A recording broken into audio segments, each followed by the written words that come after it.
খালি হুজুর দোষ দেন না, দোয়া করি কবুল হয় না, আর কোন হাদিসে ভুল কইছে মিয়া আপনি তো হারাম খান, তা আপনি আবার দোয়া কবুল হবে কিভাবে? আপনার কিচ্ছু কবুল হবে না, আপনার কিছুই কবুল হবে না।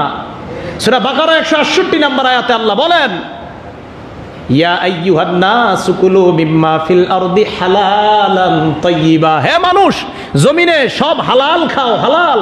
এই আয়াতের ব্যাখ্যা আল্লাহর নবী হযরত সাদকে বলেন, ইয়া সাদ আতিব মাতামাকা, তোমার খাবার তুমি হালাল বানাও, তাকুন মুস্তাজাবাদ দাওয়া, তোমার খাবার যদি হালাল হয়ে যায়। নবী বলেন, আমি তোমাকে বলতেছি তোমার খাবারটা যদি হালাল হয়, তোমার পোশাক যদি হালাল হয়, তোমার সবকিছু যদি হালাল হয়, তুমি হবা মুস্তাজাবুদ দাওয়া।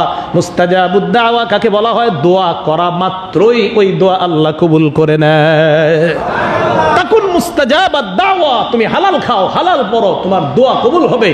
আবু হুরায়রা রাদিয়াল্লাহু তাআলা আনহু বর্ণনা, মুসলিম শরীফের 1015 নম্বর হাদিস। আবু হুরায়রা দুইটা আয়াত তেলাওয়াত করেছেন প্রমাণ হিসাবে, এক সূরা মুমিনুনের 51 নম্বর আয়াত, দুই সূরা বাকারা 172 নম্বর আয়াত। সূরা মুমিনুনের 51 নম্বর আয়াতে আল্লাহ বলেছেন, ইয়া আইয়ুহার রুসুল, হে রাসূলগণ, আবার বলছি হে রাসূলগণ, হে রাসূলগণ, কুলু, হে রাসূলগণ, আল্লাহ বলছেন হে রাসূলগণ, কুলু মিম্মা ফিল আরদি হালালান তাইয়্যিবা, হে রাসূলগণ কুলু মিনাত তাইয়্যিবাত, আপনারা হালাল খান, হালাল খান, ওয়ামালু সলিহা, হালাল খেয়ে নেক আমল করেন। আল্লাহ কাকে বলছে বলেন সবাই? আরো জোরে বলেন, কাকে বলছে? রাসূল, আপনারা হালাল খান, হালাল খেয়ে ভালো আমল করেন। এটা বললেন সূরা মুমিনুনের 51 নম্বর আয়াতে।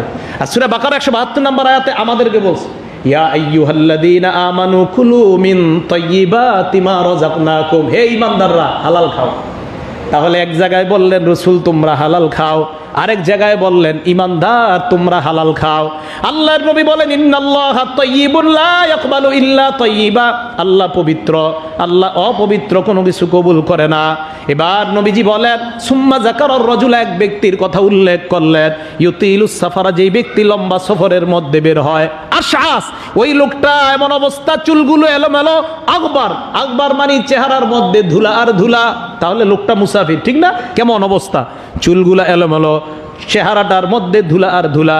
এবার লোকটা ইয়ামুদ্দু ইয়াদাইহি, আল্লাহর দরবারে হাত উঠায়। হাদিসের মধ্যে আসছে মুসাফির দোয়া করা মাত্র আল্লাহ তার দোয়া কবুল করে নেয়। কিন্তু নবী বলেন, ওই মুসাফির হাত উঠানোর পর বলে, ইয়া রব্বি, হে রব, হে রব। আল্লাহর নবী কয়, যতই রব রব কয়, ওয়া মাতামুহু হারাম, মুসাফিরের খাদ্য হলো হারাম, ওয়া মালবাসুহু হারাম, তার পোশাক হলো হারাম, ওয়া মাশরাবুহু হারাম, তার পানীয় হলো হারাম, ফা আন্না ইস্তাজাবু লিযালিক, নবী বলেন বলো তার দোয়া আবার কিভাবে কবুল হবে? কয় মুসাফির বেচারা, আহারে, নবীজি বলছে, হাদিসে আসছে মুসাফির দোয়া করলে দোয়া কবুল। নবী কয় তোমার খাদ্য হারাম, তোমার পানীয় হারাম, তোমার পোশাক হারাম, আর তুমি লম্বা হাত তুলে আল্লাহরে বলতেছো আল্লাহ দেও দেও দেও। নবীজি বলেন, ফাআন্না ইস্তাজাবু লিযালিক, আরে এই দোয়া কবুল কিভাবেই হবে? এটা তো কবুল হতেই পারে না।